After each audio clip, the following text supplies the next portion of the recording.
Guys, আপনাদের উদ্দেশ্যে একটা কথা বলতেছি। লাইফ পার্টনারটাকে সবসময় ভালো করে চুজ করতে হয়, বুঝছেন? আমার মতো মানে ফাঁদে পড়ে প্রেম করে কখনোই বিয়ে করবেন না। প্রেম করে বিয়ে করবেন কিন্তু ভেবে চিন্তে করবেন। এই যে দেখেন, আমি হুটহাট করে বিয়ে করে ফেললাম, এমন কৃপণ একটা জামাইরে বিয়ে করছি, বিশ্বাস করবেন না, সে দুনিয়ার সবার কাছে টাকা উড়াইতে পারে। মানে তার কাছে বাইরে গেলে টাকায় সিনিমিনি খেলে, আর ঘরে আসলে সে হয়ে যায় ভিক্ষুক। ভিক্ষুক বোঝেন তো, তাই না? আপনারা তো ভিক্ষুক বোঝেন। পাই না, নিজের কিডনিটাকে সেল করে তাকে টাকা দিই, বুঝছেন? মাঝে মাঝে আমার এমন কষ্ট লাগে, মনে হয় নিজের কিডনি দুটার দরকার নেই, আমি একটা সেল করে দিই, দিয়ে সেই টাকায় না আমার জামাইরে দিই। সে, আমি বুঝি না, তাকে যে ভেজে খায়, মানে তার আশেপাশের লোকগুলো যে তার সাথে সুসম্পর্ক করে, মধুর সম্পর্ক করে, শুধুমাত্র ম্যানি, টাকা, এটার জন্য। কিন্তু এই বোকা এটা বোঝে না। আর আমি যদি কিছু বলি তাহলেই কি হয়ে যায়, তখন বলে হ্যাঁ তুমি শুধু আমার টাকার লোভে থাকো, তোমার টাকার প্রতি অনেক লোভ, হেন তেন অনেক কিছু বলে। কিন্তু সে বোঝে না দিন শেষে সে যে টাকাটা বাহিরে খরচ করে ওটা যদি সেভিং করে, আমি বুর্জ খলিফায় একটা ফ্ল্যাট নিতে পারি, জানেন? মানে ওই পরিমাণের টাকা যদি সেভিং করা হয়, আমি আজ বুর্জ খলিফায় থাকতাম।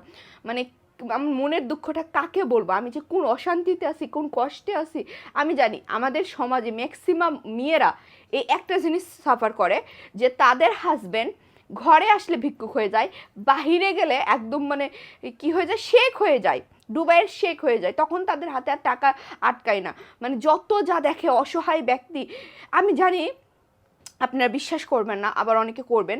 ও যদি কোনো মানে মানুষকে দেখে যে সে অসুস্থ, টাকার বিনিময়ে চিকিৎসা করতে পারতেছে না, বা তার টাকা আছে কিন্তু মানে তাকে বুঝায় যে আমার টাকা নাই, আমি চিকিৎসা করতে পারতেছি না, ও সঙ্গে সঙ্গে তাকে টাকা পাঠাবে, নাহলে টাকা দিবে।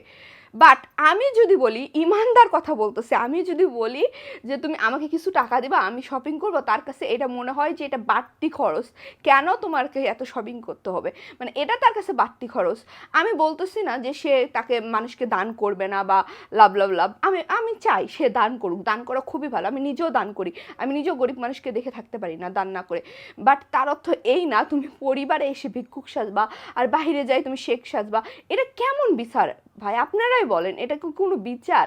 মানে এই জন্য বললাম যে জীবনে কখনো কাউকে বিয়ে করার আগে তার হচ্ছে হিস্টোরি জেনে বা তার লাইফ স্টাইলটা জেনে তারপর বিয়ে করা উচিত। কারণ জীবনে বিয়ে শাদী এগুলো একবারই হয়।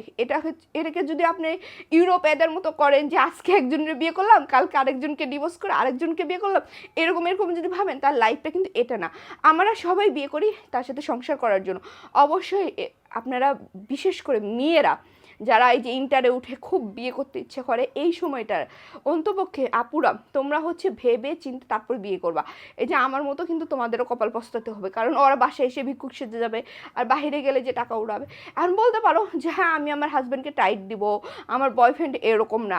ভাই আমারও এরকম ছিল না, সে যখন আমারও বয়ফ্রেন্ড ছিল এত গিফট করতো, কিছুই চাইতে হইতো না ভাই, ফোনে ফ্ল্যাক্সিরাও দিয়ে দিত। তো এখন এসে যে যখন চাইতে হয় তখন তো আসল রূপটা বুঝতে পারি, তাই না? ছেলেদের আসল রূপ বুঝতে হলে না সংসার জীবন আসতে হয়, এই সংসার জীবনে তাদের আসল চেহারাটা ভেসে ওঠে।